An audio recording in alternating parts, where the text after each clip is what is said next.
আসসালামু আলাইকুম প্রিয় দর্শক এবং শ্রোতা, সবাইকে আমন্ত্রণ জানাচ্ছি জীবন গল্পের আরও একটি এপিসোডে এবং আমি আরজি কিবরিয়া আপনার সঙ্গে রয়েছি। আপনারা শুনছেন ঢাকা FM 90.4 প্রতি বুধবার রাত 11টায়।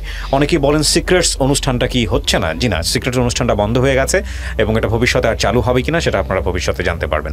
ওকে, আমরা শুরুতেই যিনি গেস্ট রয়েছেন আমার সঙ্গে তার সঙ্গে একটু কথা বলতে চাই। আপনার নামটা একটু বলেন প্রথমে। আসসালামু আলাইকুম, আমার নাম হচ্ছে আসমা আক্তার রিয়া। আসমা আক্তার রিয়া, জি। জন্ম জেলা কোথায় আপনার? আমি অ্যাকচুয়ালি পুরান ঢাকায় জন্ম হয়েছি। পুরান ঢাকা বলতে পিলখানা যেটাকে বলে, বিডিআর 1 নম্বর গেট, ওইখানে আমার জন্মস্থান। আর আমার চাচা ফুপু যত রিলেটিভ আত্মীয় স্বজন আছে সবাই আমাদের ওইখানে স্থানীয়। আচ্ছা, এটা একটা। আরেকটা বিষয় যেটা সেটা হলো যে আপনার বয়স কত এখন আনুমানিক? এই তো 33 চলতেছে। 33 চলতেছে, ঠিক আছে। রিয়া হচ্ছে আপনার ডাকনাম? হ্যাঁ হ্যাঁ, রিয়া। ডাকনাম রিয়া। ঠিক আছে, শুরু করেন আপনি যেখান থেকে বলতে চান। ছোটবেলা বলতে বাবার আমি খুব আদরে একটা মেয়ে ছিলাম। কি করতো আপনার বাবা? আমার বাবা ছিল ফটোগ্রাফার। ফটোগ্রাফার ছিল। এই যে কি বলে আপনার স্টুডিয়াম আছে না আমাদের মিরপুর 2 নম্বর, এখানে আব্বুর ছিল দোকান ছিল, স্টুডিও ছিল।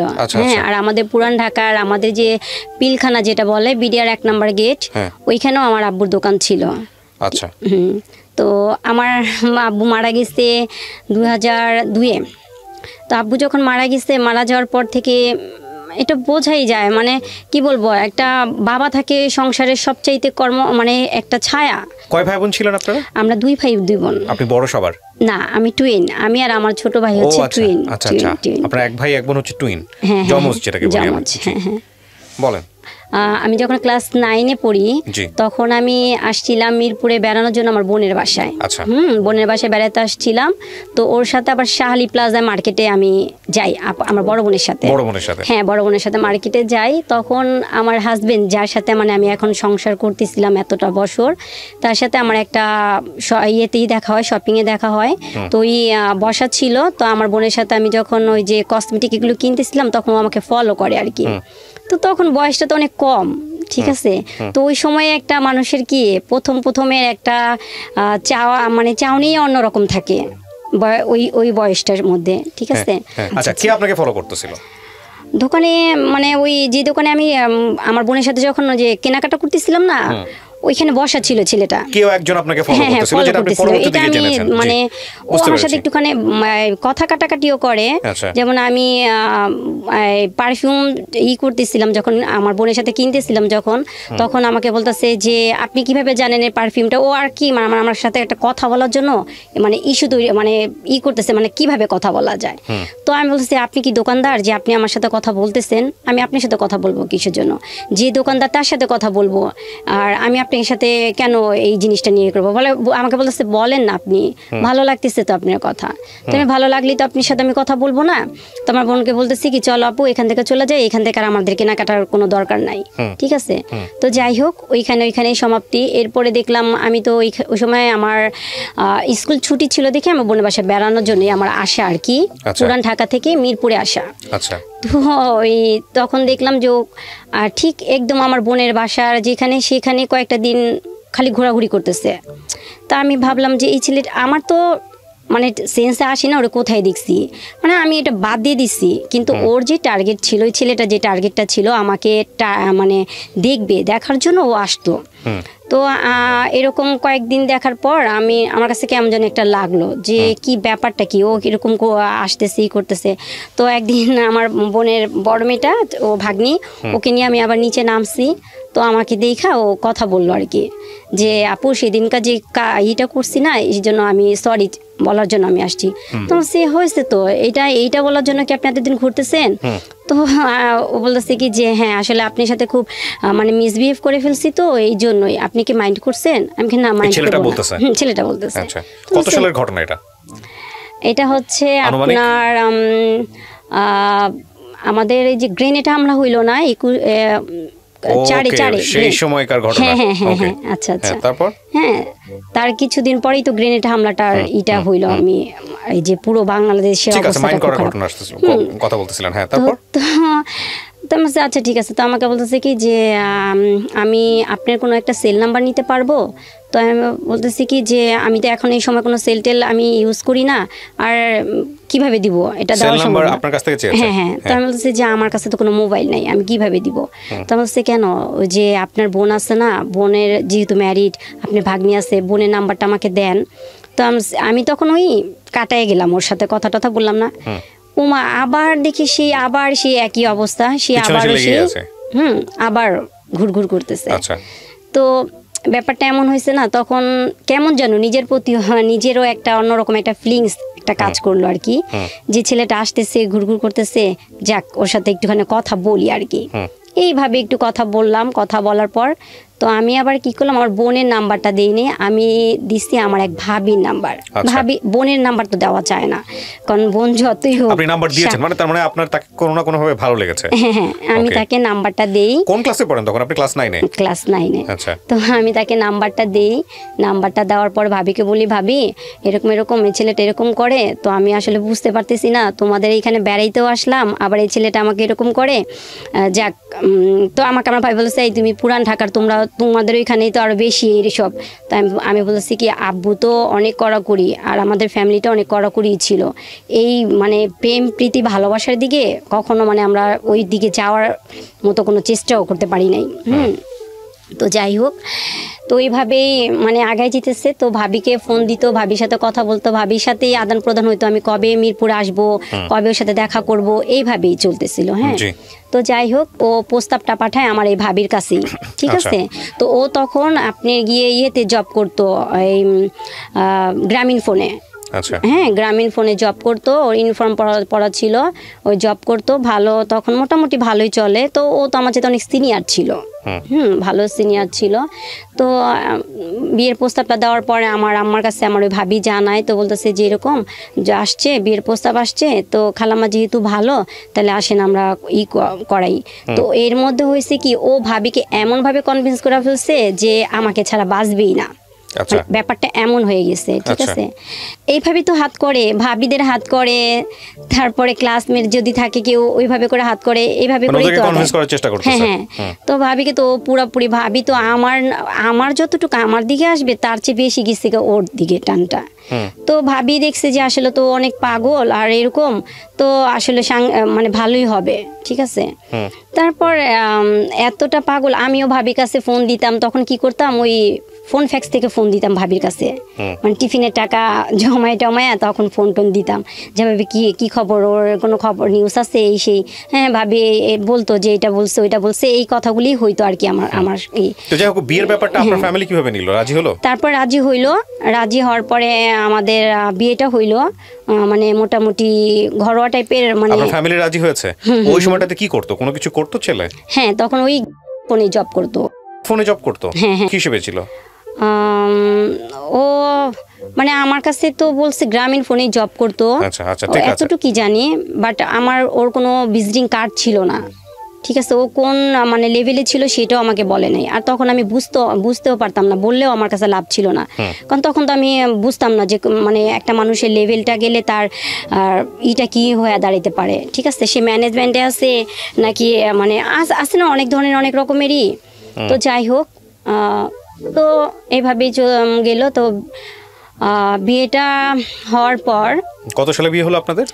2004-এ। 2004-এ, হ্যাঁ। 4-এ বিয়ে হলো। তো বিয়ের পর 7-8 মাস পরে আমার বড় মেয়েটা কনসেপ্ট করলো। তো তখন তো আমি মানে পড়াশোনা অনেকটা মানে অফ হয়ে গেল, পড়তেই অফ হয়ে গেল, ঠিক আছে।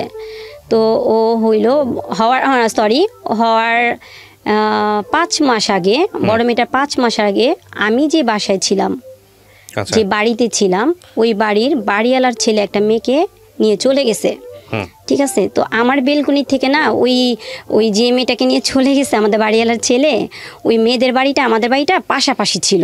তো ওই মেয়ের একটা মানে বেবি ছিল, 7 বছরের ছেলে। তো ও না বেলকুনিতে না এভাবে হাত দিয়ে না, মানে মলিন হয়ে রাস্তার দিকে তাকায় থাকতো।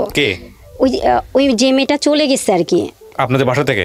আমাদের বাসা থেকে না, আমাদের বাসা বাড়িওয়ালার ছেলে যে মেয়েটাকে নিয়ে ভাগায় চলে গেছে। তো ওই আমি শুনছি কি বাড়িওয়ালার মেয়ের কাছ থেকে। মেয়ের কাছ থেকে শুনছি যে আমাকে বলতেছে কি জানিস, আমি যার পাশে ছিলাম ও আবার আমার বান্ধবী ছিল। হ্যাঁ, তো আমাকে বলতেছে জানিস আমার ভাইটা এত একটা খারাপ কাজ করছে না, এই ছেলেটাকে দেখতেছস? আমি কি হ্যাঁ। ওর বোনটা না এই যে ওর মাটাকে নিয়ে না আমার ভাইটা চলে গেছে। আমি কাল্লা তুই কি বলোস, বাচ্চাটা মাশাআল্লাহ কি সুন্দর কিউট, এরকম ছেলে রাইখা মানুষ কিভাবে পারে? পারে। আমি কি তাহলে বাবু ভাই কই? আর ওই আমার ওই বান্ধবীর ওর ভাইটার নাম হচ্ছে বাবু। আমি কি ভাইয়া কই? জানি না কোথায় আছে, বলতে পারি না। আমি তো প্রায় সময় না আমি বাচ্চাটাকে দেখতাম কি কান্না করতো, তো আমি আবার নামাজের পর যে দোয়া পড়তাম তখন ওই বেলকনির মধ্যে হাঁটাহাঁটি করতাম, যেহেতু আমার প্রেগনেন্সি অবস্থা, তখন ওই বেলকনিতে হাঁটতাম, ওই বাচ্চাটাকে দেখতাম, খুব খারাপ লাগতো। তো এর মাঝখানে আমার হাজবেন্ড 25 দিন একদম রাত্রে বাসা আসেই নাই। এটা কি বিয়ের পরের কয়দিন পরের ঘটনা? 7 মাস ওই যে আমার মেয়েটা বেবি তখন কি পেটে, তখনই অবস্থা? আচ্ছা, হুট করে আসলো না? হ্যাঁ, আসে নাই, রাত্রে আসে নাই, এমনি দিনের বেলা আসতো, হঠাৎ আসতো। রাত্রে সে কি দোহাই দিত? আসে না কেন? বলতেছি। তো ও আইসা দেখতো কি, আমি আবার ওই সময় কি মানে আমার তখন ঘরে টিভি ছিল না, আমি সর্বক্ষণই কেন জানি কোরআনের প্রতি আমার এত ভালো লাগতো, খালি কোরআনই পড়তাম, খুবই ভালো লাগতো, কোরআন পড়তাম, নামাজ পড়তাম। তো ও এসে বলতেছে কি, আমি বলছি তুমি কোথায় গেছো, তুমি বাসায় আসো না, দেখো আমার কি অবস্থা, তুমি যে আসতেছো না, তুমি মানে কোথায় যাও, কি করো, আমার তো কিছু বলতেছো না, আর আমার কাছে তো মোবাইল নাই, আমি তোমার ফোনও দিতে পারি না, তুমি একটা ফোনও দিয়া খবর নাও না। ও ফোন দিত আমাদের ওই বাড়িওয়ালার, মানে ওই যে আমার যে বান্ধবীটার কথা বললাম না, ওর সাথে কথা মানে হইতো, ঠিক আছে, ওদের নাম্বারটা আমাকে তখন মোবাইল ও দেয় নাই, মোবাইল দিছে আমার অনেক পরে। তো যাই হোক, এরপরে ও আমাকে বলতেছে কি, আরে শুনো না, তুমি তো নামাজ পড়ো, তোমার আল্লাহ দোয়া কবুল করবো, আমার ফুপু তো অনেক অবস্থা খারাপ, তাকে ডায়ালিসিস করাইতেছে, আমার না থাকতে হয়। কিন্তু আমি না এইটার মানেটা বুঝি নাই, মানে ডায়ালিসিস কি জিনিসটা কি, হ্যাঁ এটা কি, মানে এটা কোন রোগ? তো ওরা আমি কোশ্চেন করতেছি এটা কি অনেক বড় রোগ? তো বলতেছে কি, আরে পাগল তুমি বুঝো না, এটা এমন একটা রোগ, এই রোগের অনেক সমস্যা হয়, আমার তো থাকতে হয় ওইখানে, রাত জাগতে হয়, কেউ নাই, এই জন্য আমি থাকি। তো আমি তোর কথা ওইভাবে বিলিভ করছি, যে সুন্দর করে এত সুন্দর করে বলতেছেন, মানে অবিশ্বাস করার মতো কিছু না। তো যেহেতু আমি যাই না মাঝে বসা, আর আমার সামনে কোরআন, তো আমাকে কোরআনের দোহাইও দিয়ে বলতেছে যে তুমি অনেক সুন্দর কোরআন পড়ো, তো তুমি আল্লাহর কাছে করো, ফরিয়াদ করো, আল্লাহর কাছে দোয়া করো, আমার ফুপু যেন ভালো হয়ে যায়। তাই আমি ভাবছি কি আসলে মনে হয় অনেক অসুস্থ, এইটাই। তো কিছুদিন পর আমার কানে আসলো এমন একটা অদ্ভুত কথা, মানে সেটার জন্য আমি প্রস্তুত না। কি হইল? এটা বিয়ের কতদিন পরের ঘটনা? তখনও বেবি পেটেই? হ্যাঁ, এই পেটে থাকা অবস্থায় এরকম ঘটনা কানে আসতেছে? আচ্ছা, হ্যাঁ, কি কানে আসলো? তো আমার ওই বান্ধবীটা আমার কাছে আসছে, রিয়া তুই কি জানিস কি হয়েছে? আমি কি হয়েছে? কয় আমার হাজবেন্ড যে, হ্যাঁ, তোর কথা বলছে, ভাই কি করছে তুই জানিস? আমি কি না, কি জানবো? কারে বাবু, আমার ভাই যে মেয়েটারে নিয়ে চলে গেছে, ওই মেয়েটারে নিয়ে তো দুনিয়া রাখছে। আমি কি বলস? চা, আরে ওই রাখবো কোত্থেকা, মাথা নষ্ট। তো আমি বলতেছি না, তুই এটি বোন প্লিজ আমার এখন এই সময় এটি বলিস না তো, কারণ আমি না তখন এমন একটা জিনিসে ছিলাম ভাইয়া, যে আমার বেবিটা আমার পেটে, মানে আমি তখন বুঝতামও না যে মানে কিরকম, মানে ওই আমার আসে নাই, বয়সটা এরকম হয়ও নাই, এটা মানে এরকম একটা তো এর মাঝখানে আমার ওই নিউজটা দিতেছে, আমি অদ্ভুত, মানে ওরা বলছি এই তোর কাছে কোনো প্রমাণ থাকলে তুই প্রমাণ নিয়ে আসিস, তো আমার কাছে এই সমস্ত অদ্ভুত কোনো কথা বলিস না, বলছে কি তুই জানোস না, আমরা নিউজ পাইছি, এখন দেখিস না, এটা নিয়ে অনেক কিছু হয়, আমি তো চিন্তা করতেছি এলাকার মধ্যে না জানি কি জানি হয়ে যায়।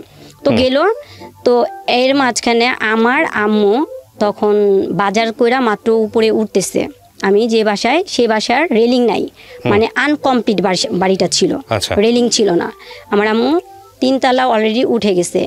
তখন কি হয়েছে, ওই যে মেয়েটাকে নিয়ে আমাদের বাড়িওয়ালা ছেলে চলে গেছে যে, তো ঠিক আছে, ওই বাবুকে তো আটকে রাখছে ওর বোন, ঠিক আছে। এখন ওই যে আমার আম্মু বাজার নিয়ে যে উঠতেছে না, তখন কি হচ্ছে, ওই মেয়ের মা আর মেয়ের হাজবেন্ড চলে আসছে, সিঙ্গাপুর ছিল মেয়ের হাজবেন্ড, সেও চলে আসছে বাংলাদেশে, তো দুইজন একসাথে একত্রিত হয়ে উঠতেছে। তো আমার আম্মা উঠতেছে, পরে আমার আম্মাকে জিজ্ঞেস করতেছে, এই দাঁড়ান, আপনি কি রিয়ার আম্মু? তো বলতেছে কি হ্যাঁ আমি রিয়ার মা। আপনার কি হয়? বলতেছে আমার মেয়ের জামাই। আপনার মেয়ের জামাই কোথায় আছে? তো বলতো আমার আম্মা বলতেছে আমার আম্মাও জানে যে আমার ফুপু শাশুড়ি অসুস্থ, সেখানে আমার হাজবেন্ড আছে। তো বলতেছে যে কেন আমার সেটা সে কৈফত আমি আপনি কি দিব কেন? আমার মেয়ের জামাই আছে তার জায়গায় আছে, আপনাকে বলবো কেন? এই মহিলা, আপনি কি জানেন আপনার মেয়ের জামাই কি করছে? তো ওই কি বলে, ওই ওই মেয়ের হাজবেন্ড বলতেছে আপনার মেয়ের জামাই কি করছে আপনি জানেন, আপনি কি জানেন আমি কে? তো আমার আম্মা বলতেছে আমি কিভাবে জানবো, আমি কি আপনাদেরকে এর আগে কখনো দেখছি, আর আমাকে পরিচয় না দিলে, আর আপনারা তো একটা জিনিস বেয়াদবি করতেছেন, বলা নাই, জানা নাই, শোনা নাই, আপনারা এরকম ব্যবহার করতেছেন, এটা খারাপ করতেছেন না, আপনি পরিচয় দেন আমাকে। তো ওরা তো অনেক ক্ষিপ্ত, কারণ ওরা সব কিছু যাই না শুনে একদম রেডি হয়ে আসছে, যেরকম এরকম বলতেছে যে আপনার মেয়ের জামাই আমার বউকে নিয়ে ভাগায় নিয়ে চলে গেছে। তো আমি তখন হ্যাঁ আমি আপনার বাড়িতে বিয়ের 7-8 মাসের পরের ঘটনা। হ্যাঁ তো আমি গেটটা খুলে দেখতেছি খুব হট্টগোল, চিল্লাচিল্লি হইতেছে, মানে প্রচন্ড হাউকাউ। তো আমি আমার আম্মাকে বলতেছি আম্মা কি হয়েছে, আম্মা কি হয়েছে? তো এক পর্যায়ে কি হয়েছে, কথা কাটাকাটি করতে করতে ওই যে মেয়েটাকে নিয়ে ভাগায় চলে গেছে না, তো আমার আম্মা বলতেছে কোনো প্রমাণ আছে? তো ওরা কি করছে, ওরা তো সব প্রমাণ নিয়ে আসছে। রাজ নাকি এই ড্রেস কিনছে যেখান থেকে, সেগুলি ওরা ফলো করছে, ড্রেস কিনছে মেয়ের জন্য, এগুলি সবই ফলো করছে। তো ওইগুলি সব প্রমাণ নিয়ে আসছে। তো আমার আম্মুর কি করছে, একটা চর মারছে। তো চর মারছে, তো ওই যে বললাম না রেলিং নাই, মানে আপনার আপন মা নাকি শাশুড়ি? আমার মাকে।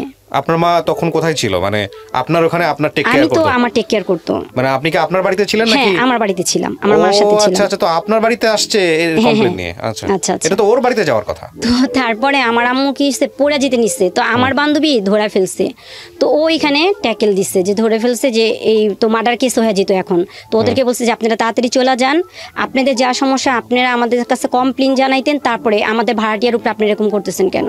তো ওরা আসলে কি ভাইয়া এরকম হইলে না কারো মাথায় না ঠিক থাকে না। একই তো মনে করুন ওই বাচ্চাটাকে ফেলে ওই মেয়ে চলে গেছে, তার মধ্যে আমরা তো এগুলি জানি না, আমরা তো এগুলি তো কিছু জানি না। তো ওরা তো সবকিছু যাই না শুনে আসছে, কিন্তু ওদেরও ভুল হয়েছে। ওরা যদি যাই নাও থাকে ওরা তো আগে আমাদের জানাবে, তাই না?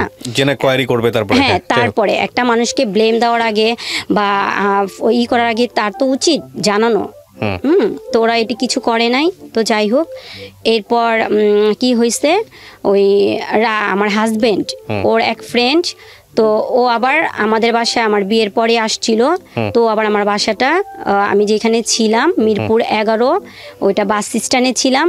তো বাস স্ট্যান্ড চেঞ্জ করে তো ভিতরে গেছি, তো ওর কাছে তো ছিল আমার কি বলে ওই বাড়িওয়ালাদের নাম্বার। তো আমার সাথে একদিন রাস্তা দেখা হয়েছিল, পরে আমার বলছে ভাবি বাসা চেঞ্জ করছেন, বাসা তো চিনি না, তো বাসা যাবো কিভাবে করে? তো কি যেন মনে করে আমি না ওই বাড়িওয়ালাদের TNT নাম্বারটা দিয়ে দিই। তো ওই ছেলে কি করছে, আমার ননদের বাসায় গেছিল, যাওয়ার পর দেখে এই মেয়েকে। তো বলতেছে কি, আমার ননদ বলতেছে কি রাজ ভাইয়ের ওয়াইফ এটা। তো বলছে কি ব্যাপার, মানে দেখার পর সালাম দিচ্ছে। তখন বলতেছে আমার ননদকে জিজ্ঞেস করছে কে? তো বলছে এটা তো ভাইয়ার ওয়াইফ। তো বলতেছে ভাইয়ার ওয়াইফ মানে কার? বলতেছে কি রাজের। তো আমার হাজব্যান্ডের ফ্রেন্ড বলতেছে যে কিভাবে, আমি তো এই মেয়েকে দেখি নাই। আর আমার হাজব্যান্ড কিন্তু আমি কি বলবো, হ্যাঁ বলেন। আমার হাজব্যান্ড যে এখানে একটা জিনিস করছে যে ওর ফ্যামিলি থেকে কাউকে নিয়ে আসে নাই, ওর ফ্রেন্ড আইনা বোন জামাই সাজায়া আমাদের বিয়েটা কাবিনটা হয়। ও তার মানে আপনার বিয়ে তো একটা ঘাপলা ছিল, পারিবারিকভাবে একটা ঘাপলা ছিল। এইগুলো খুব নোট করার মতো পয়েন্ট। আচ্ছা হ্যাঁ তারপর? তো আমি তো আমার ননদকে দেখি নাই, আর ওরাও আমাকে দেখে নাই। ও তখনও আপনি হলো শ্বশুর বাড়িতে যান নাই? ও দ্যাট ইজ দ্য ফ্যাক্ট। ওকে আচ্ছা যাই নাই। এরপরে কি হয়েছে, তারপরে আসলো আমার ওই কি বলে ওই ফ্রেন্ড ও আসলো আমাদের বাসায়। আসার পর আমার আম্মাকে বলার পর বাড়িওয়ালাকে বললো। তো বলার পর বললো যে এইখানে একটা কথা আছে, মাঝখানে ফেলে দিছি, আমাদের পুরান ঢাকায় কালচারে একটা নিয়ম আছে, মানে যে কি বলে 7 মাসে একটা মানে অনুষ্ঠান হয়, হ্যাঁ সাতশা বলে। তো আমার এক অনুষ্ঠানটা খুব বড় সড়ো করা হয়, খুব বড় সড়ো করা হয়। আমার যে মেজো মামা আমাকে খুব বেশি আদর করতো। তো মেজো মামা আবার আমাকে তখন 3 ভরির মধ্যে একটা নেকলেস দেয় আমাকে। নেকলেস দেয়। আমার যে মানে চাচারা মামারা সবাই আসে, ঠিক আছে, সবাই আসে। তো আমি যে বাসায় ছিলাম ওই বাসার বাড়িওয়ালা তারাও জানতো না যে আমাদের ফ্যামিলিটা মানে এত মানে ভাই। তো সবাই গাড়ি নিয়ে আসে, তো সবাই গাড়ি নিয়ে আসে। তো তখন থেকে আমাদের বাড়িওয়ালা না তখন আমাদেরকে একটু ভালো চোখেই দেখতো, যে না নর্মাল না, অনেক আছে না জি। তো যাই হোক ভালোভাবেই তো সব কিছু চলতেছে। তো এর মাঝখানে যে রাজের যে এই যে প্রবলেমে যে জড়ায় গেছে, ও কিন্তু আমাকে কিছু বলে নাই, কিন্তু 25 দিন আসা যাওয়া করছে দিনের বেলা, রাত্রে থাকতো না। এরপরে ওই যে ওর ফ্রেন্ড আমার বাসায় আসার পর তখন কি হয়েছে, তখন জানাজানি হইল। তখন এইটা নিয়ে মানে অনেক বিচার সালিশি হওয়ার পরে কি হইলো, ওই মেয়ে আইসা পড়লো, মেয়ের যে আমার কাছে চলে গেল। এরপর এই মানে ওই মেয়েকে নিয়ে খুবই মানে একটা মানে এমন একটা ঘরের মধ্যে পরিস্থিতি হয়ে গেল যে যখন আমি পুরোপুরি জানতে পারলাম যে আসলে ওই মেয়ের সাথে ওর সবকিছু হয়ে গেছে, তখনও ওই মেয়ের সাথে। আপনি জানলেন কিভাবে? আপনার হাজবেন্ডই বললো আপনাকে? হাজবেন্ড বললো। আমার তখনই আমার শাশুড়ি এরা সবাই আসলো। এসে আপনার কাছে আসলো না ওই মেয়ের কাছে গেল? কোনটা? আমার বাসায় আসছে তখন। আমার আম্মা যাওয়ার পরেই ওরা আমাদের বাসায় আসলো। আর আমার যে 27-এর সময় যে অনুষ্ঠানটা করা হইলো, তখন তো আমার আম্মা বলছে যে তুমি তোমাদের বাসা থেকে সবাইকে নিয়ে আসো, এই তো একটা সময় ফ্যামিলির পরিচয় হওয়ার জন্য, তো তারাও আসুক দেখুক, দুইটা ফ্যামিলির একটা আন্ডারস্ট্যান্ডিং তখন হবে, ঠিক আছে। তো ও একটার পর একটা এক্সকিউজ দেখায় মানে এড়ায় গেল, আনলো না, কাউকে আনে নাই। যাই হোক, তো এই মেইলি ব্যাপারটা নিয়ে আমার ভিতরে এমন একটা অবস্থা হলো, যখন আমি শুনতে পারলাম যে আসলে সমস্ত জিনিস একদম পরিষ্কার আমার কাছে, তখন আমি ওরে বলছি যে না, তাইলে তোমার সাথে আমার সাথে হবে না সংসার লাইফ, ঠিক আছে। তুমি আমার সাথে একটা বেইমানি করছো, কারণ দিনের পর দিন তুমি আমার সততা নিয়ে আমার সাথে খেলছো, ঠিক আছে। তো যাই হোক, তো কি করলো, আমার অর্ডারের উপরে কোরআন শরীফ ছিল, উজু করে আসলো, কোরআন শরীফটা বুকে নিল, বুকে নেওয়ার পর বললো যে আমি যা করছি ভুল করছি, আর কখনোই ভুল পথে পাড়া দিব না, তুমি আমার প্রথম, তুমি আমার শেষ, যতদিন আল্লাহ পাক বাঁচায় রাখবে, আল্লাহ পাকের কাছে এতটুকুই প্রার্থনা করব যে আমাদের দুজনকে মানে মৃত্যুর আগ পর্যন্ত জানি একসাথেই রাখে। আচ্ছা, এটা আপনার ফার্স্ট বেবি হওয়ার আগের ঘটনা, তখন বেবি হয় নাই? না, বেবি হয় নাই। তো আপনি কি করলেন? ক্ষমা করে দিলেন? হ্যাঁ, তো দুজন আমরা একসাথে কি মানে শুক্রবার নামাজ পড়লাম, তো আবার নামাজ পড়লাম এবং মানে আল্লাহর কাছে কান্নাকাটি করলাম। ওরে আমি শিখাই দিলাম, ও অনেক কিছু পারতো না, ওরে শিখাই দিলাম, দুজনে একসাথে নামাজ শেষ করলাম, ভালো, সব দিক দিয়ে ভালো চলতেছে। বেবিটা হওয়ার পর আমি এরপরে চলে গেছিলাম সিলেট। সিলেট ছিলাম তখন, আমাদের ওইখানে যে করিমুল্লা মার্কেট, সিলেট মানে কি বলে এটা, বন্দরে, ওইখানে আমাদের একটা মোবাইল দোকান ও করে, ওখানে আমি 3-4 বছর ছিলাম। তারপর ওইখান থেকে ভালো, সব দিক দিয়ে খুব ভালো, এত ভালোভাবে মানে ওইখানে আর কোনো কষ্ট কি জিনিস আমি বুঝি নাই, খুব ভালোভাবে চলতেছে, মানে আলহামদুলিল্লাহ সব দিক দিয়ে ভালোভাবে চলতেছে। তো এর মাঝখানে আমি আবার ঢাকা ব্যাক করলাম। ঢাকা ব্যাক করার পর আমার আম্মু আবার টাকা দিল, তখন আমি কামরাঙ্গীচর ছিলাম, তখন ওকে একটা মোবাইল সার্ভিসিং একটা দোকান করে দিল। দোকান চলতেছে। দোকান করে দিল মানে কি? তো আপনি জানতেন গ্রামীণ ফোনে কাজ করে? আসলে গ্রামীণ ফোনে কোনো কাজ করে না সেই ছেলে। না, বিয়ের পরে আপনি বুঝলেন এগুলো সব ভুয়া ছিল, ঠিক আছে। তো ও ঘুমাই থাকে 1-2টা পর্যন্ত, সবসময় ঘুমাই থাকতো। তো ওরা আমি বলতাম যে তুমি এত মানে এরকম অলস কেন, তুমি যাও না, করো না, তাহলে কিভাবে চলবে এরকম। তো আমাদের কি ভাইয়া, যেটা সত্যি কথা, আমার আম্মু আমার অনেক হেল্প করতো, যেহেতু মেয়ে, আর এখন একটা সাংসারিক ভিতরে ঢুকে গেছি, মানে অনেকটাই হেল্প করতো আমার আম্মু, লুকায় অনেক বেশি করতো। তো যাই হোক, মনে করেন এর মাঝখানে ও কি করলো, একটা রাজনীতি বিষয় নিয়ে ওইখানকারই লোকের সাথে লাগাই দিল, ঠিক আছে। কিন্তু এলাকাটা কিন্তু ওইটা আমার জন্মস্থান, ওইখানে কিন্তু আমাকে সবাই চিনে। তো এর মুখে শুনি, ওর মুখে শুনি যে ওর জামাই এরকম করছে, একটা জিনিসগুলি একটা খারাপ না। তখন কি করলাম, আমার আম্মুকে জানাইলাম, জানানোর পর আমি আবার মিরপুর ব্যাক করি, 11তে ব্যাক করি। সেই সময় ওই বাসার ভাড়া, মানে আমি যে চলে আসছি রানিং, মানে চলতেছে 12 তারিখ, ওই সময় চলে আসছি। তো ওই সময় তো বাড়িওয়ালা ছাড়বে না, ভাড়া টাড়া দিয়ে চলে পড়লাম এখানে, এসে মানে থাকলাম, আর মানে ভালো মতোই চলতেছে। এর মাঝখানে কি বলে আপনার 2018-তে, এই যে 2018-তে চিকুনগুনিয়া জ্বর হইল, মানে পুরো দেশ তো অবস্থা অনেক খারাপ, ঠিক আছে। আমার হাজব্যান্ড একটা প্রবলেম আছে, ওর প্রত্যেকবার মানে বছরে 3-4 করে জ্বর আসে, আর এই জ্বরটা এমনই আসতো একদম 15-16 দিন, মানে কমতো না, 15-16 দিন থাকবেই তার জ্বর, ঠিক আছে। মানে এত খারাপ জ্বর, মনে হয় আমি মানে ডাক্তার দেখতাম না, ডাক্তারও বলতো কি এরকম কেন, 4-5 এরকম এসে পড়তো জ্বরের মানে তাপমাত্রা এরকম।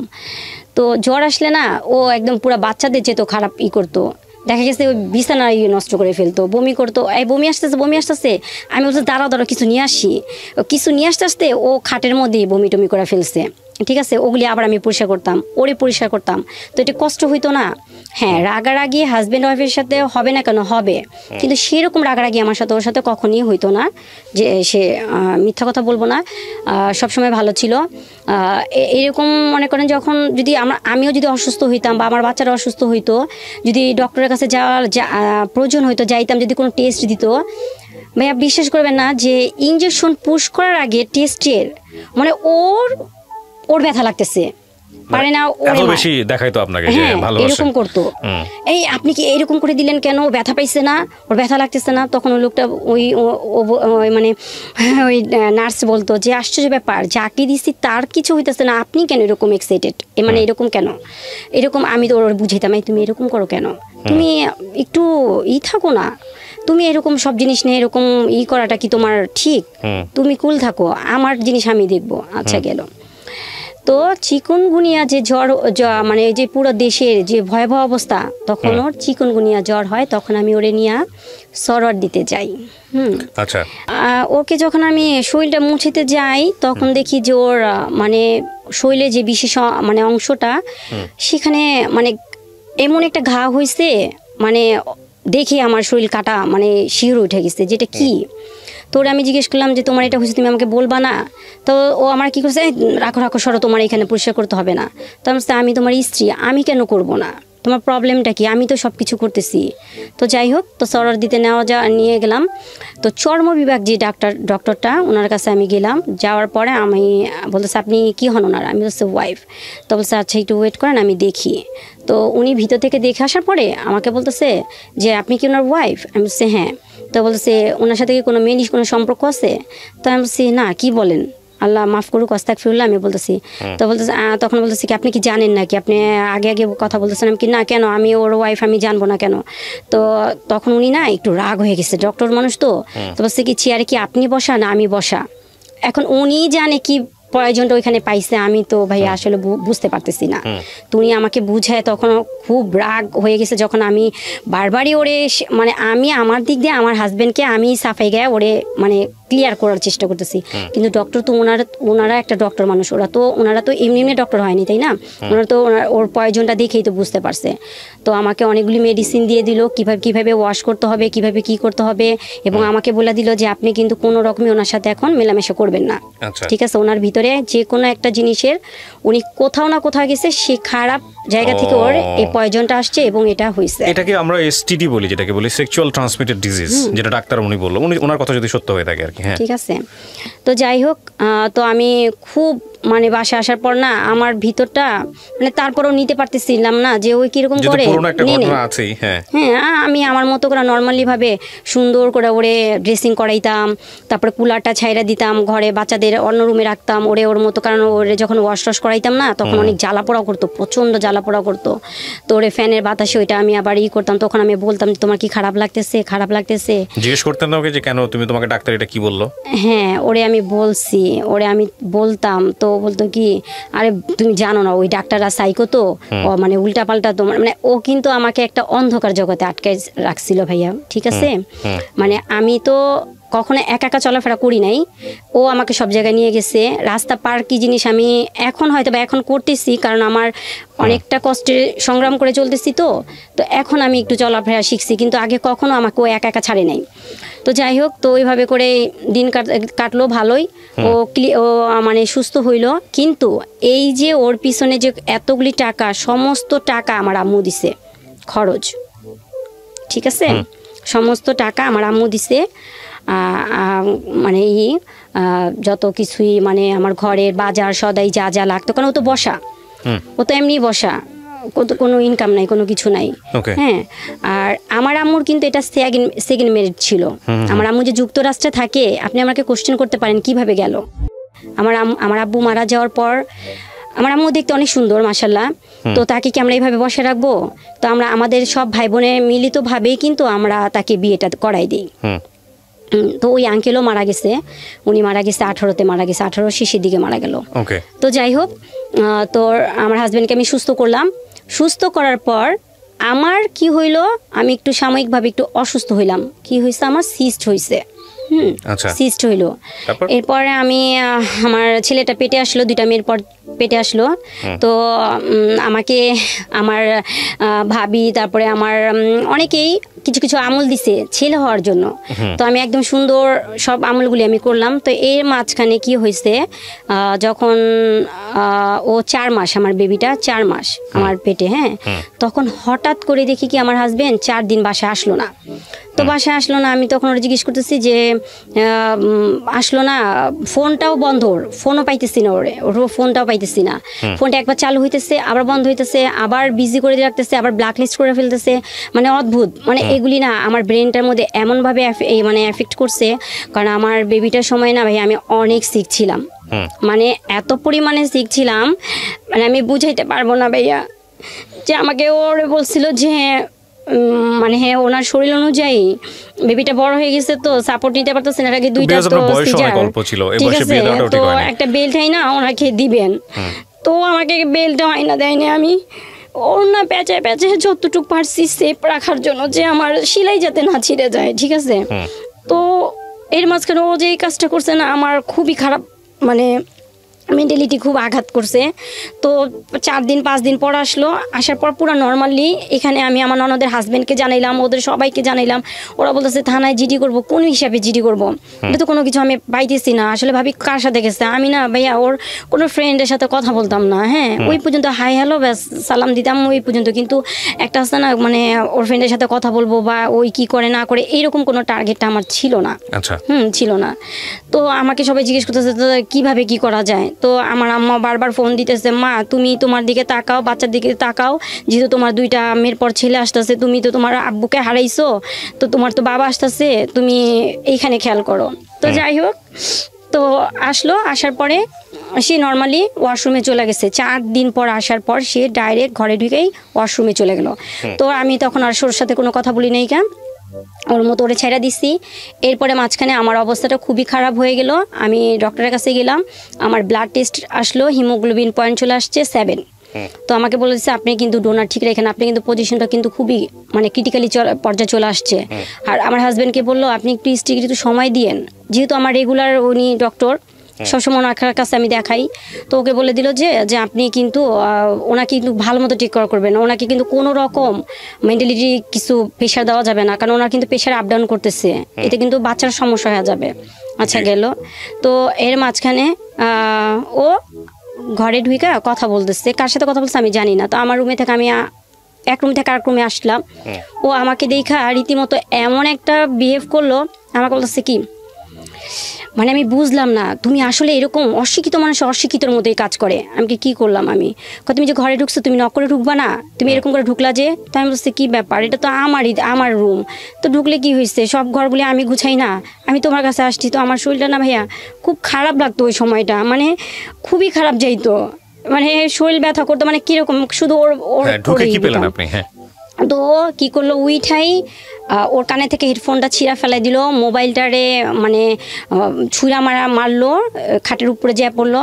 মানে সম্ভবত ওই মেয়ের সাথে কথা, যে মেয়েটার সাথে যে সম্পর্কটা মেয়ের সাথে কথা বলতেছিল আর কি, আমি তো তখন জানি নাই, আমি জানছি পরে।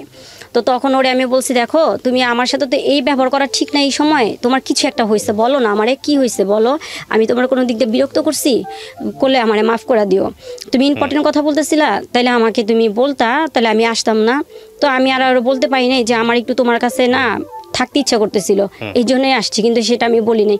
আমি আমার মতো করে আমি আমার বেডরুমে চলে খুব কান্না করছি। তো এর মাঝখানে 2-3 দিন পরে সেই লোক আবারও 4 দিন আসলো না, 4 দিন আসে নাই। তো যখন আসছে আমি এর মাঝখানে আমার শরীরটা খুব খারাপ হয়ে গেল, ডাক্তারের কাছে আবার আমার বড় বোন আমাকে চেকআপে নিয়ে গেলো, আমার ননদ চেকআপে নিয়ে গেলো, খুবই অবস্থা খারাপ, ওর ফোন বন্ধ। তো আসছে ওর সাথে ওকে আমার ননদ এরা সবাই খুব বললো যে বকাঝকা করলো যে কী ব্যাপার আপনি ভাবির এই অবস্থা রেখে আপনি যে চলে যান, মানে কোথায় যান, ও ব্যাপারটা কোনো কিছু নেয় নাই। তো আমার আবার খুব রাগ লাগতেছে, ও আসুক ওর সাথে আমি কথা বলবো, এটা ওর ভাই বোন ওকে যা বলছে, কিন্তু আমি ওর সাথে ক্লিয়ার কথা বলবো, প্রবলেমটা ওর কোথায় যা দাঁড়াইছে। তোরে কথা বলার পর ও কী করলো, এক পর্যায়ে আমাকে খুব জোরে একটা ধাক্কা দিল, ঠিক আছে। তো ধাক্কাটা আমি যাই আমার কি বলে যে স্টিল আলমারির ওইখানে যায়, মানে পুরো শরীরে প্রেশারটা যায় না ভাইয়া, মানে এভাবে আমি ধাক্কাটা খাইছি, ঠিক আছে। হ্যাঁ পড়ছি। তো ওইখান থেকে পড়ার পরে ছিল আমার এই যে ড্রেসিং টেবিলটা, ওইখান থেকে আবার ব্যাক করে ড্রেসিং টেবিলে এসে পড়ছি, ঠিক আছে। তো কত জোরে আমাকে ধাক্কা দিছে। তো ধাক্কা দেওয়ার পরে ও আইসা বলতেছে কি, বোঝো না যে আমি কি বলতে চাই, তুমি কেন আমাকে ডিস্টার্ব করো। তো আমি বলছি যে তুমি কি, মানে সেদিন খুব কথা কাটাকাটি হয়, এক পর্যায়ে দুই পর্যায়ে মনে করেন এমন অবস্থা হয়, তখন আমার প্রচণ্ড মানে পেইন শুরু হয়ে যায়। তো আমাকে হসপিটালে নিয়ে যায়। এটা আমার থার্ড বেবি। ওকে, থার্ড বেবি। তো ডক্টরের কাছে যাই, যাওয়ার পরে দেখেই তো ডক্টর হতভম্ব, কারণ এখনও সময় আমার হয়নি, অনেক সময়ের বাকি। ওনারা আমাকে বলতেছে যে আমরা কিভাবে করাবো, এখন তো সময় হয়নি এই বাচ্চা তো আমরা টিকাইতে পারবো না। তো আমি বলতেছি যে আপনি কি কোথাও ব্যথা পাইছেন? উনি আমাকে বলতেছে যে আপনি এরকম সমস্যা হইতেছে, ব্লিডিং হইতেছে, অলরেডি আমার ব্লিডিং শুরু হয়ে গেছে, হ্যাঁ পানি টানি ভাঙতেছে, ব্লিডিং শুরু হয়ে গেছে। তো আমি বলতেছি, আমি তখন হাইড করতেছি, ডাক্তারের কাছে তো আর কিছু বলা যায় না, ঠিক আছে। তো ডাক্তার ওরে বললো যে আপনি খুব তাড়াতাড়ি 4 ব্যাগ ডোনার রেডি করেন, হ্যাঁ ওনার অবস্থা অনেক খারাপ, খুব তাড়াতাড়ি ডেলিভারি করাইতে হবে, এবং বাচ্চা খুব তাড়াতাড়ি ওরে ও যে ইয়েতে রাখতে হবে, কাচের রুমে রাখতে হবে, ঠিক আছে। তো এগুলি বললো। তো আমাকে সেদিন রাত্রে অবজারে রাখলো, যেহেতু আমার বাচ্চাটা 33 উইক, হ্যাঁ আনপ্রিপেয়ার বাচ্চা, ফুসফুসের কার্যকারিতাটা কিন্তু তখন হয় নাই। তো ওরে বলে দিল যে আপনি সকালের দিকে চলে এসে পড়বেন আমার এই হসপিটালে, ইসলামিয়াতে আমার এই হসপিটালে কিন্তু বাচ্চার এটার ব্যবস্থা নাই, আপনি অন্য কোথাও নিয়ে যেতে পারবেন, জাস্ট আমরা ডেলিভারির পরে বাচ্চাটা আমরা আপনার হাতে দিতে পারবো, এছাড়া আর কিছু করতে পারবো না, আর আপনি সকালবেলা চলে এসে পড়বেন। এটা আমার ডক্টর যে আমাকে দেখতো সে ওরে বলে দিছে। সেই মানুষ সারা রাত তার মোবাইল এঙ্গেজ, এখানে আমার মানে যতটা সময় চলে যেতেছে অতটা সময় আমার খুব মানে খারাপ পর্যায়ে চলে যেতেছে। যাই হোক, বেবিটা লাস্ট ফিনিশিংয়ে বাঁচাতে পারি নাই, মারা গেছে বেবিটা। মানে ওর এই আচরণের কারণে মানে খুবই দুঃখজনক। ওরে ডাক্তার বলছে 8:30টার দিকে আসতে, ও আসছে 2:30টার দিকে আসছে, তখন আমার অবস্থা খুবই খারাপ। কত সালের ঘটনা এটা? এটা 2019 সালে, 2 বছর আগের। হ্যাঁ, খুবই অবস্থা খারাপ, মানে আমি নিতে পারতেছি না, অক্সিজেন চলতেছে কিন্তু আমার মানে টেম্পারেচার কমে যেতেছে। তো আমার বড় ভাই আমাকে বলতেছে কি, যে আমার মাথায় হাত বুলায় বলতেছে কি, আপুরে তুই একটু আমার দিকে তাকা, তুই একটু আমার কাছে বল, আমি তোরে নিয়ে যাই, আমি তোরে কোলে করে নিয়ে যাবো, তুই রাজের জন্য অপেক্ষা করিস না, তোর অবস্থা অনেক খারাপ। কারণ আমাকে নিয়ে বোর্ড মিটিং বসছে তো ডক্টররা, তো বলতেছে যদি এই রুগী মারা যায় তাহলে আমাদের হসপিটালের জন্য একটা খারাপ একটা রেকর্ড হয়ে যাবে, কারণ এখন পর্যন্ত এরকম রুগী মারা যায়নি, ঠিক আছে। তো আমার ভাইয়ের সাথে ওর রাজিকে তো পাইতেছে না, জানাবে তো হাজবেন্ডকে, এখন হাজবেন্ডও আসতেছে না। তোমার বড় বোনকে জানাইছে, আমার বড় ভাইকে জানাইছে। তো আমার খুব ওইখানে না খারাপ লাগতেছে কি, ও আসে না কেন, ও আসুক, ও আসলে আমার ডেলিভারিটা আমি করাই ফেলবো। বাসায় আমি তো 25 দিন পরে জানতে পারলাম যে আমার বেবিটা নাই। তখন আমার কি বলে, ওর মোবাইলে একটা ফোন আসে, ফোনটা এরকমই ছিল, ওই মেয়ে ফোন দিছে, ফোনটা আমি রিসিভ করি। আমার হাজব্যান্ডের মোবাইলটাতে এমনভাবে আমার কাছে হাইড করে রাখতো, ওয়ার্ডরোবের ভিতরে তালা মারে রাখতো, বা কিচেন রুমে মানে লুকায় রাখতো, যাতে আমার কাছে না পড়তো, ওর মোবাইলটা আমার কাছ পর্যন্ত না আসতো, এরকম। তো সেদিন কি আল্লাহর কি অশেষ রহমত, সেদিন আমি ওর ফোনটা পাওয়ার পর দেখি কি ওই মেয়েটা বলতেছে, খারাপ ভাষা গালি দিতেছে, তুই কি খালি ঘুমাইতে থাকোস, তোর জন্য আমি ওয়েট করতেছি, তুই কখন আমাকে নিয়ে যাবি। তো আমি একটা মেয়েলি কণ্ঠ, কোথায় ছিল তখন? ঘরে শোয়া ঘুমাচ্ছিল। আমি তখন হতভম্ব যে কি, হাউ ইজ পসিবল, আমার হাজবেন্ডের মোবাইলে একটা মেয়ে তারপরে এইভাবে কথা বলতেছে, এটা তো মাইনা নেওয়ার মতো না। তো ওরে আমি জিজ্ঞেস করলাম এই মেয়েটা কে, তো আমরা বলতেছি কি, আপনি মেয়ের সঙ্গে কথা বলছিলেন না? না কথা বলতে পারিনি, কারণ ও কেটে দিচ্ছে, আর আমার হাজবেন্ডের মোবাইলটা তো পাসওয়ার্ড দেওয়া, আমি তো খুলতে পারি নাই। হ্যাঁ, এমনি এর আগে আমার কাছে মোবাইলটা থাকতো, যখন এই মেলি ব্যাপার ও যখন মানে হয়েছে, তখন থেকে এই মোবাইলটাই আমার ঘরে ছিল প্রথম ইস্যু, ঠিক আছে। তো যাই হোক, এরপরে দিয়ে ওরে জিজ্ঞেস করলাম, ও বলতেছে কি আমার মাথায় আঙ্গুল দিয়া গুতা দিয়ে এভাবে মানে করে, আরে তুই তো একটা সাইকো হয়ে গেছিস, ওই যে বাচ্চা মরে গেছে না, মারা যাওয়ার পর থেকে মানে মাথায় শুধু সবসময় ওলট পালট জিনিস, কে ফোন দিবে আমারে, পাগল। এখন তো আমি কারোর কাছে প্রমাণও দিতে পারতেছি না, কারণ মোবাইলটা তো আমার কাছে না, আমি কারে কি বলবো। সেদিন অনেক কিছু হয়েছে, যাই হোক, এরপরে এটা এখানেই শেষ। আমার শাশুড়িরা আসলো, বুঝাই দিল। এরপর আমি ওরে নিয়ে কবরস্থান যাই, সেদিনই আমার ফার্স্ট কবরস্থানে যাওয়া, আমার ছেলের কবরস্থানে যাওয়া। তো ওরে যাওয়ার পরে সেখানে আমি ওরে বলতেছি, দেখো এই যে কবরস্থানটা দেখতেছো, এটা বিশাল একটা জায়গা, কিন্তু এই যে কবরের ভিতরটা দেখতেছো খুব ছোট্ট একটা জায়গা। হ্যাঁ, এখানে যার ইমান আর আমল নিয়েই সবাই আসবে, এখানে কিন্তু ওইভাবেই করে কবরটা তার জন্য মানে সুরক্ষিত করা হবে, যার যেরকম মানে আমল থাকবে ভালো দিক থাকবে। তো এটাই আমাদের শেষ একটা ঠিকানা। তোমাকে একটা প্রশ্ন করি, তো বলতেছে হ্যাঁ করো। আমি কি তুমি কি কোনো ব্যাপারে কারোর সাথে ইনভলভ হয়েছো? যদি আমি তো ওরে কখনো নাম ধরা ডাকি নেই, আমার বড় মেয়ের নাম দিয়ে ওরে ডাকতাম। তো বলতেছি রাজনাব্বু দেখো, তোমার কাছে আমার শেষ একটা ইচ্ছা, আমি তো তোমার কাছে সংসার লাইফে এরকম আমার কিছু চাই নাই, এটা আমার একটা মানে ধরো তোমার কাছে এটা চাওয়াই। তোমার যদি এরকম মনে হয় না যে তুমি আমাকে দিও, আর যদি মনে হয় দেওয়ার দরকার নেই তাহলে চলে যাও। সেটা হচ্ছে তুমি যদি কারোর প্রতি ইনভলভ হয়ে যাও তাহলে তুমি এইখান থেকেই চলে যাও, আমি তোমার ব্যাকে ডাকবো না। হ্যাঁ, এই কবরস্থান তো এখানে আমি আর তোমার সাথে এখানে আমার শেষ, এখানেই, কারণ এই জায়গায় আমাদের সবার আসতে হবে। ও কি করছে ভাইয়া, আমার আমার আমার শ্বশুর মারা গেছে, তার 10 দিন পরে তো আমার ছেলেটা মারা গেছে। এখানে কিন্তু আমার শ্বশুরও মারা গেছে। আমার ছেলেটা যে মারা গেল না, তার 10 দিন আগে আমার ছেলেটা, আমার শ্বশুর মারা যাওয়ার 10 দিন পরে আমার ছেলেটা মারা গেছে। তো দুইটা কবরের মধ্যে এইভাবে হাত রাখলো, হাত রেখা বলতেছে দেখো এখানে আমার ছেলে, এখানে আমার বাবা, বিশ্বাস করো তুমি ছাড়া আমার লাইফে কোনো মেয়ে আসে নাই।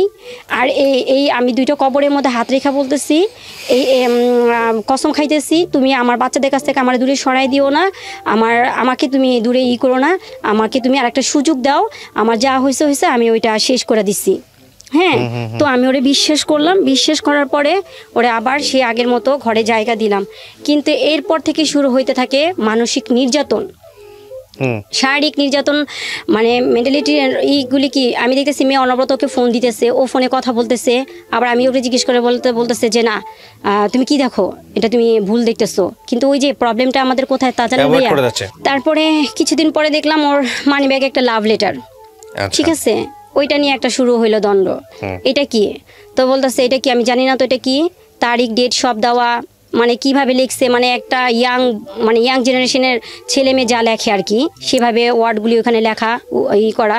তো আমি ওরে বলতেছি, মানে দিনের পর দিন যেতেছে, ওরে বোঝার চেষ্টা করতেছি, দেখো তোমার 2টা মেয়ে আছে, হ্যাঁ তুমি বাচ্চাগুলির দিকে তাকাও, তুমি ব্যাকে আসো, হইছে ভুল হইতেই পারে, মানুষ মাত্রই ভুল, তুমি ব্যাকে আসো, তুমি অন্তত বাচ্চাগুলির দিকে তাকাও, তুমি ওদের দিকে তাকায় তুমি দেখো ওদের লাইফের কথা চিন্তা করো, তুমি এটা ফালায় দাও, ঠিক আছে। ওরে আমি কোনো রকমই এখানে ব্যাক করাইতে পারলাম না। ও রীতিমতো মনে করেন একটার পর একটা মানে এই মন চাইতেছে, ও আসতেছে না, মোবাইল অফ করে রাখতেছে, আবার আসতেছে, মানে প্রতিনিয়ত আমাকে মেন্টালি টর্চারিং, ঠিক আছে, যেটা আমি কারো কাছে প্রমাণ দেওয়ার জন্য একটা প্রমাণ যে রাখবো সেটা করতে পারতেছি না। তবে ও যে বাসায় আসে না, এইটা মানে সবাই এটা উপলব্ধি করতে পারতেছে। তো এর মাঝখানে আরেকটা জিনিস হয়েছে যে আমার বড় ভাইয়া আছে না, বড় ভাইয়া ওরে দরজা ভিড়ায়া 2টা পা প্যাচে, আমার বড় ভাইয়া বলতেছে ভাইয়া আমি তো আপনার ওয়াইফের বড় ভাই, হ্যাঁ যদিও আমি আপনার বয়সে ছোট, কিন্তু সম্পর্ক দিক দিয়ে কিন্তু আমি আপনার সম্বন্ধী। তো বাইরে একটা কথা বলি ভাইয়া, আমার বোন যদি কোনো ভুল করা থাকে তাইলে তারপরও একটা কথা বলি, এই ভুলের জন্য ওরে আপনি এরকম শাস্তি দিন না। হইতেই পারে ভুল আমার বোন করতে পারে আপনার সাথে, কিন্তু আপনি কি করতেছেন আমাকে একটু বলেন, আপনি কি কোনো মেলি ব্যাপারে আটকায় গেছেন? যদি আটকায় যান তাহলে ভাইয়া আপনি আমার কাছে বলেন, আমার আম্মাকে দিয়ে আমি সমস্ত জিনিস আমি মানে করব। অনেক সময় হয় না ভাইয়া যে ওই মেয়ের সাথে ওর সাথে অনেক রকম সম্পর্ক হয়ে গেছে, ওই মেয়ে টাকার দাবি করতেছে, টাকা হইলে মিউচুয়াল হইলে সরায় ফেলায়, এরকম হয় না। তো আমার বড় ভাই পাটা পেঁচায় ধরা কাঁদছে আর বলছে, তখন আমার বলতেছে হ্যাঁ মেয়ে তো আমার নামে মামলা করছে, আপনাদের 2 ভাইয়ের নামে মামলা করছে। তখন আমার ভাই বলছে মামলা করছে মানে, হ্যাঁ আমাদের নামে মামলা করছে, এখন 4 লাখ টাকা লাগবে। পয়েন্টটা কোন জায়গায় গেছে, ও 4 লাখ টাকা লাগবে, 4 লাখ টাকা দিলে ওই মেয়ের সাথে ওর সাথে কাটছিট হয়ে যাবে, ঠিক আছে। তো আমার ভাই বলতেছে এটা আবার কেমন কথা বলেন, তাহলে মামলা করলে তাহলে মামলার কাগজ দেখান আমাদের, মামলা করছে। আরে মামলা কাগজ কি আমাকে দেখাবে, ওই মেয়ে তো করছে, ঠিক আছে। এই কি করলো, এই জিনিস দিয়ে ঘরের মধ্যে একটা হট্টগোল পাকায় রাখলো, ঠিক আছে। ও এর মাঝখানে দিব্যি আরামে ঘুরতেছে, করতেছে। আমার 2টা ভাই মনে করেন মানে পালায় রয়েছে, যে কোনো সময় আমার বাসায় পুলিশ পাঠাতে পারে। ও খালি ফোন দেয় আমাকে, বলে কি তুমি কিন্তু ভাইয়াদের দূরে সরাই দিও, ভাইয়াদের কিন্তু বাসায় আসতে দিও না, আসলে কিন্তু ওই মেয়ে কিন্তু অ্যারেস্ট করাই দিবে। আমি তো ওই কথাই ভয় পাইছি। আসলে তো আমি জানি না যে আসলে ওই মেয়ে কেন আমার জন্য মামলা করবে, ওই মেয়ের কি এমন আছে, ওই মেয়ে তো এখানে মামলা করার কোনো কিছু নাই, তাই না। তো যাই হোক এইভাবে গেল।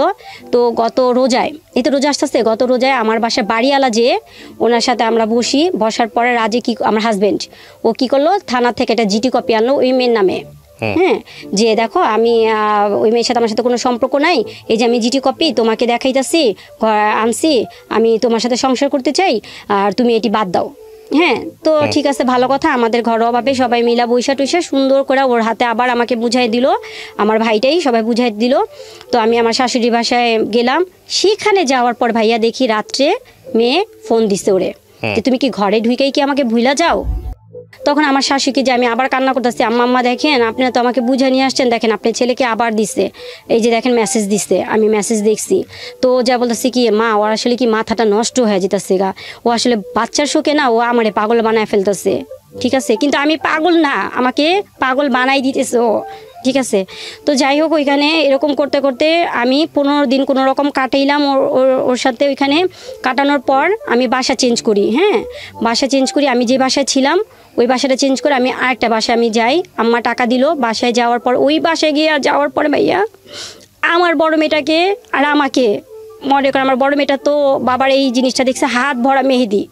ঠিক আছে, ও বাবার হাত ভরা মেহেদি, একদম হাত ভরা মেহেদি।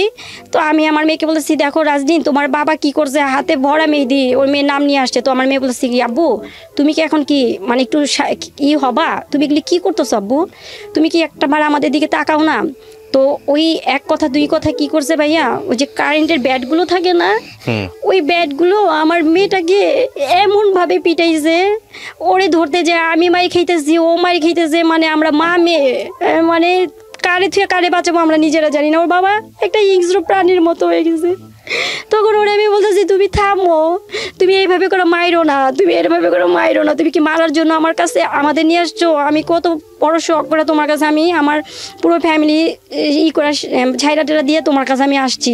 ঠিক আছে, ও এখানে একটা শর্ত রাখছে আমি কারোর সাথে মানে যোগাযোগ করতে পারবো না, মানে আমার ফ্যামিলির, যেখানে আমার মা আমাকে এতটা হেল্প করে। তো ওকে মানে এই পয়েন্টটা খাটাইছে যে আমাকে ওই বাসায় নিয়ে যায় আমার উপরে এই টর্চারিংটা করবে। ঠিক আছে, এখানে তো কেউ দেখবে না।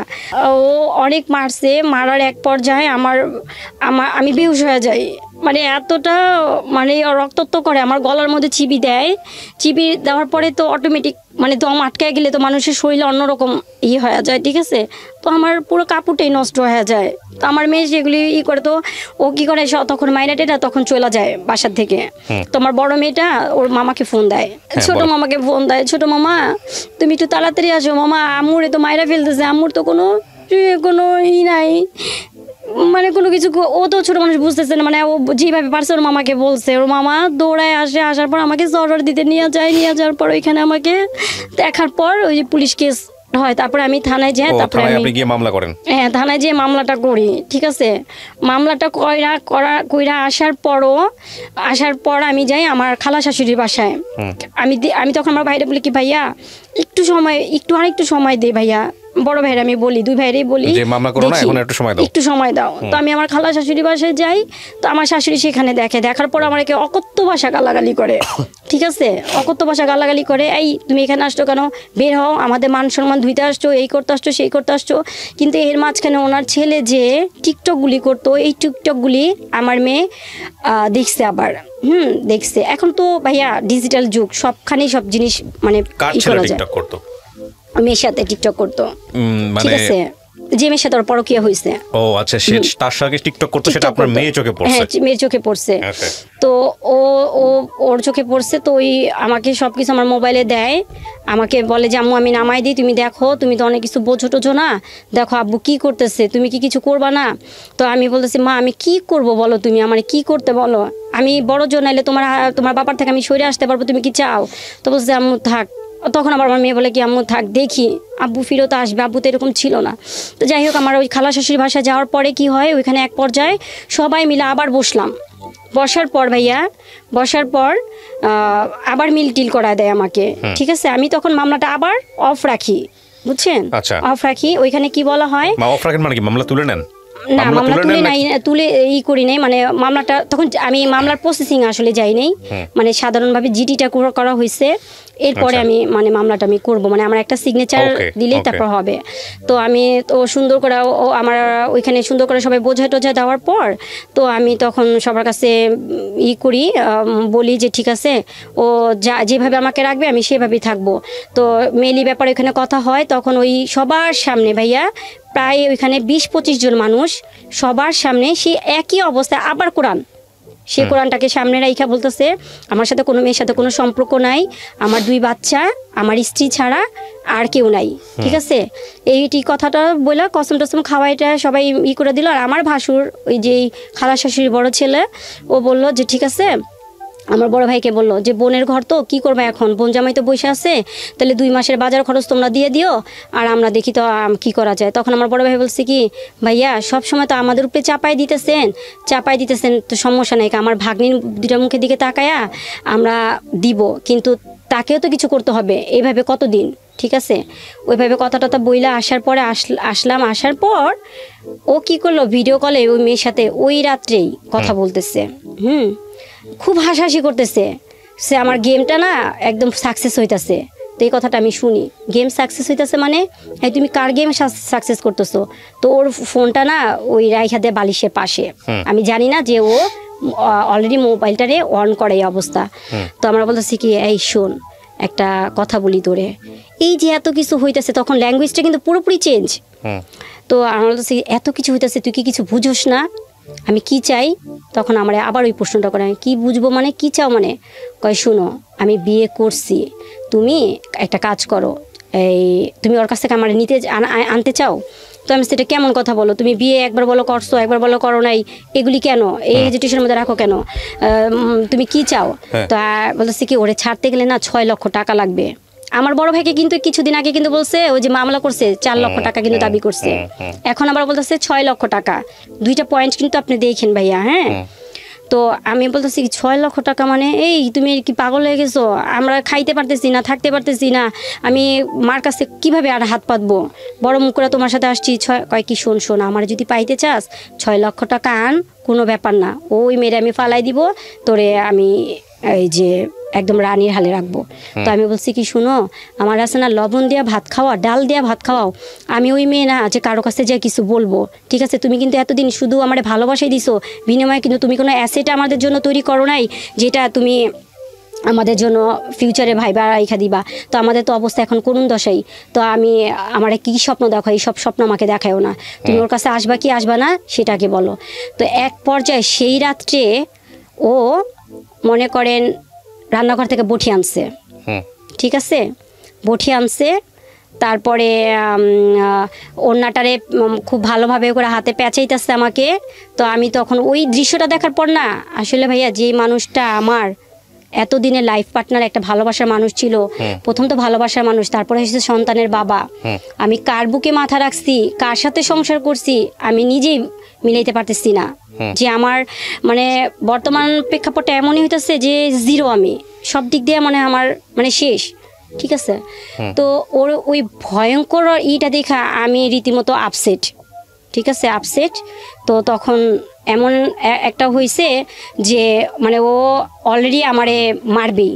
তো তখন ওই সময় কোনো রকম করে ঠান্ডা করলাম, ঠান্ডা করার পরে ওই যে পরে আবার যে আমার মেয়েটা যখন ওই যে টিকটকটা দেখলো না, টিকটক নিয়ে যখন কথা বললো, কথা বলার পর তখন ওই যে আমাকে আর আমার বড় মেয়েটাকে মানে বেধম পিটায়, ঠিক আছে, মানে খুবই মারে। তো তখন মারার পর আমি ওরে বলি যে তুমি শিয়ানা মেয়ের গায়ে হাত উঠাইছো, তুমি কি জানো এটা কত বড় খারাপ কাজ করছো? বাবা হ্যাঁ যে মেয়েটার গায়ে হাত উঠাইছো। ভাইয়া আমার মেয়েটাকে দেখলে আপনি বলবেন যে বলা ঠিক না, মানে আল্লাহ পাক আমার 2টা মেয়ে মাশাআল্লাহ অনেক সুন্দর করে বানাইছে। আর আমার হাজবেন্ড আমাকে বলে যে আমি দেখতে সুন্দর না, ওয়েস্টার্ন কালচারে চলাফেরা করতে পারি না, অশিক্ষিত মহিলা। তো এতদিন পর, এত বছর পর যে আমাকে এই ব্লেমগুলি দেয়, তো তখন কই ছিল? তা আমাকে বলতো একটা স্ত্রী তার স্বামীর জন্য সব কিছু করতে পারে, তাই না, সব কিছু করতে পারে, তখন আমাকে বলতো। কিন্তু তাই বলে এই না ও আমাকে আমার বাচ্চাগুলিরে নর্দমায় ছুঁড়া ফালাই দিয়ে ও একটা শুভাকাঙ্ক্ষীর জন্য ও সবই শেষ করে দিবে। ও এইটা শুধু করে নাই, এর মাঝখানে ও আরও একটা পয়েন্ট করছে, দালালি করছে। মানে দালালি বলতে কি, আমার আম্মু তো বাইরে না, তো ওরে জায়গা কেনার জন্য টাকা দিছে, সেই টাকাটা ও মাইরা দিছে, ঠিক আছে। বড় ভাইকে সাউথ আফ্রিকা পাঠানোর জন্য 12.5 লক্ষ টাকা, সেটাও মাইরা দিছে, ঠিক আছে। তাও আমার আম্মু সবই মাইনা নিছে যে চাক টাকা আজ আছে কাল মানে ঝড় ভাটা এই আছে এই নাই। হ্যাঁ, আল্লাহ পাক দিতে কতক্ষণ, আমার নাতি নাতকরা ভালো থাকলেই হয়েছে সবচেয়ে বড় জিনিস। আপনাকে আমি কিছু কোশ্চেন করি, আমি গল্পটা আপনারা এতক্ষণ ধরে যারা শুনছিলেন আমি জানি তাদের ধৈর্যচ্যুতি ঘটবে শেষের দিকে এসে। কয়েকটা প্রশ্ন আমি করি আপনাকে, আপনি যদি একটু উত্তর দেন। আপনি আমাকে যখন এই অনুষ্ঠানটা আমি শুরু করি তখন আপনি আমাকে কিছু ভিডিও ডকুমেন্ট দেখাচ্ছিলেন, বিশেষ করে একটা ভিডিও খুব সেন্সিটিভ যেটা আপনার হাতে এসছে, এটা কার মাধ্যমে এসছে আপনার কাছে? এটা অনেকটা ছিল শর্ট করে ইমোতে পাঠাইছে মেয়েটা আমাকে। মেয়েটার সঙ্গে আপনার কথা হয়? মেয়েটা আমার সাথে কথা হয়েছে যখন আমার হাজবেন্ডকে অ্যারেস্ট করাই দিলাম তখন। আর আমার হাজবেন্ডকে যখন অ্যারেস্ট করানো হয় তখন ওর সেলটা ওই যে এসআই নিয়ে যায়, ওই ওর ফোনে পাওয়া যায় এটা? হ্যাঁ, এটা আমাকে দিছে 3 মাস পর। ওই এসআই 3 মাস আপনার হাজবেন্ড জেলে ছিল? 4 মাস ছিল। 4 মাস ছিল তখন আপনাকে এই ডকুমেন্টসটা দিয়েছে এসআই? হ্যাঁ, কিন্তু এসআই তো আপনাকে এই ডকুমেন্টসটা দাও। ওই উনি আমাকে এই ডকুমেন্টসটা মানে করে দেয়, ওপেন করে দেয় নাই, ওর সেলটা আর মেমোরি কার্ডটা আমাকে দেয়। ও আচ্ছা, ওই মেমোরি কার্ড থেকে আপনি বের করেন এটা? হ্যাঁ, আর ওই মেয়ে আমাকে দেয় কারণ এটা তো অনেক বড় একটা ভিডিও, ঠিক আছে? এখানে আপনি যতগুলা ভিডিও আমাকে দেখাইছেন বা যতগুলো ইয়েগুলো আছে সেগুলো নিয়ে একটা রাষ্ট্রীয় গণমাধ্যমেও এটার একটা রিপোর্ট প্রচারিত হয়েছে। কতক্ষণের রিপোর্ট ছিল এটা? মেবি এটা আধা ঘন্টার মতো ছিল। আধা ঘন্টার মতো? কি পুরো ক্রাইম ইনভেস্টিগেশন করা হয়েছে? হ্যাঁ। এবং সেটা করেছেন আপনি কতদিন আগে? 1 মাস আগে। 1 মাস আগে। আপনার হাজবেন্ড এখন কোথায় আছে? আমি বলতে পারবো না ভাই। বলতে পারবেন না? ও জেল থেকে বের হয়ে গেছে? জেল থেকে মেয়ে ওকে ছাড়াইছে। মেয়ে ওকে ছাড়াচ্ছে। আপনার জানার মতো কি ও বিয়ে করেছে ওকে? হ্যাঁ, এখানে একটা কথা ছিল, রেখে দিছি। আমার তো প্রত্যেক মাসে মাসে হাজিরা দিতে হয়। হ্যাঁ, হাজিরা দিতে হয়। আপনার কেন হাজিরা দিতে হবে? আপনার বিরুদ্ধে মামলা করেছে? না, আমি বাদী, আমার যেতে হয় আর কি। আমি গত 2 মাস আগে খবর নিতে হয় আর কি। হ্যাঁ, 2 মাস আগে আমার 2টা বেবিকে নিয়ে আমার যেতে হয়েছে, তো ওদেরকে নিয়ে গেছি। তখন ওরা হাজিরা দেয় নাই? হ্যাঁ, তখন মেয়ে আসে নাই। ওর লয়ার মামলা করেছে। হ্যাঁ, ওই লয়ার বারবারই বলছে যে বিবাদীর সাথে এই মেয়ের সাথে কোনো সম্পর্ক নাই। আপনার মামলাতে আসামি করেছেন কাকে আগে? আমার হাজবেন্ডকে আর ওই মেয়েকে। ওই মেয়ের প্রপার ঠিকানা আপনি বের করতে পেরেছিলেন? হ্যাঁ, মামলার এজাহারে উল্লেখ করা ছিল সেগুলো? হ্যাঁ। আচ্ছা, তো তারপর এখন আপনি যেটা বলতেছেন যে লাস্ট টাইম আপনি গেছিলেন তখন আপনার হাজবেন্ড হাজিরা দেয় নাই? ও দিছে কিন্তু মেয়েকে দেয় নাই। 2 নম্বর আসামি মেয়েকে করা হয়েছে। আচ্ছা, মেয়েটা দেয় নাই? মেয়েটা দেয় নাই। আর ওর লয়ার বারবার একই কথা বলছে যে আমার বিবাদীর সাথে এই মেয়ের সাথে কোনো সম্পর্ক নাই। আপনাকে ডিভোর্স দিয়েছে আপনার হাজবেন্ড? না। আর এখানে আপনি দিয়েছেন? না। আমি যে প্রশ্নগুলো করি সেই প্রশ্নগুলো উত্তর দিলে চলবে? ডিভোর্স হয়নি এখন। আমাদের মামলা রানিং চলতেছে। এখানে ডিভোর্স হলে আমাদের মামলা চলতো না। আচ্ছা, তো ডিভোর্স হয় নাই? ডিভোর্স হয়নি। আপনার হাজবেন্ডের সঙ্গে আপনার লাস্ট কথা হয়েছে কবে? জানুয়ারির 15 তারিখ। কি বলেছে উনি?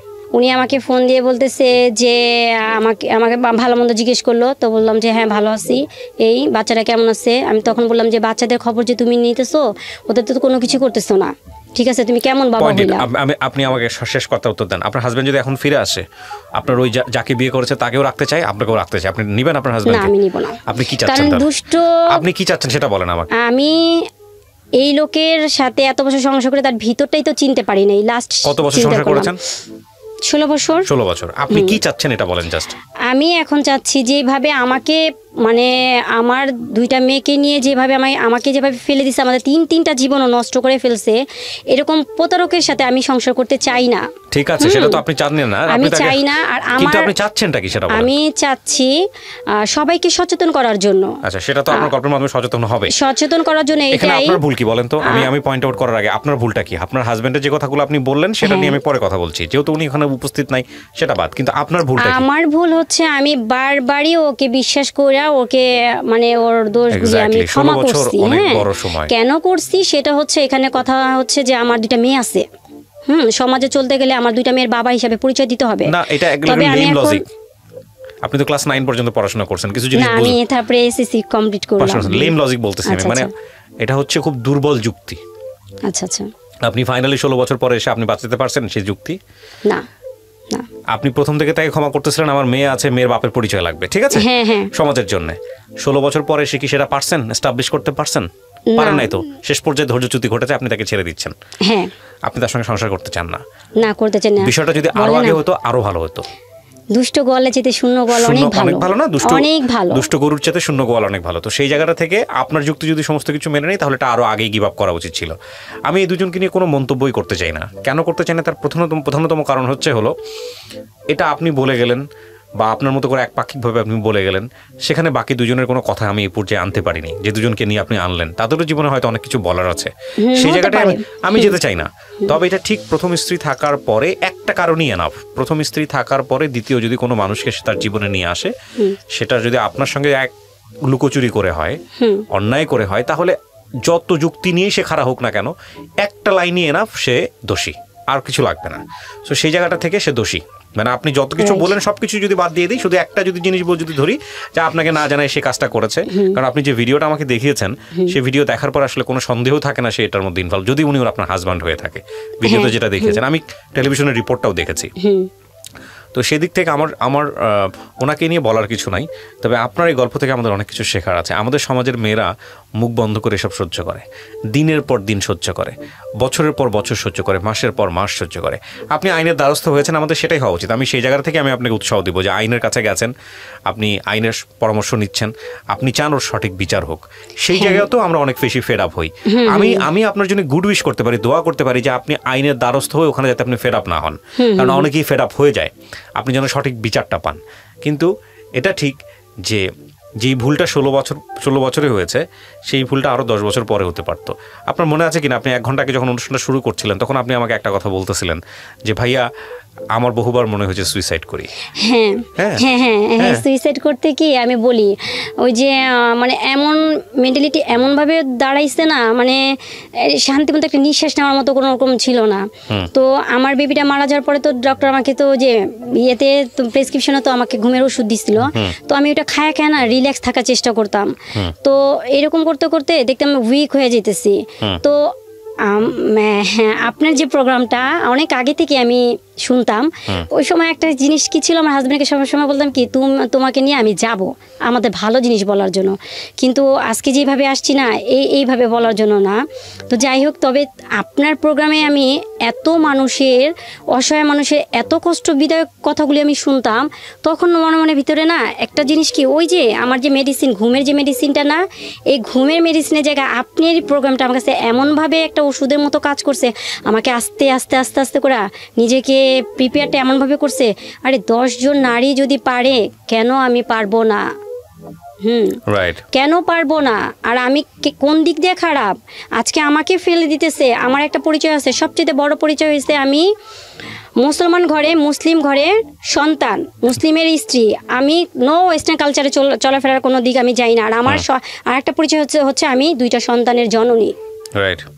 আমি মা।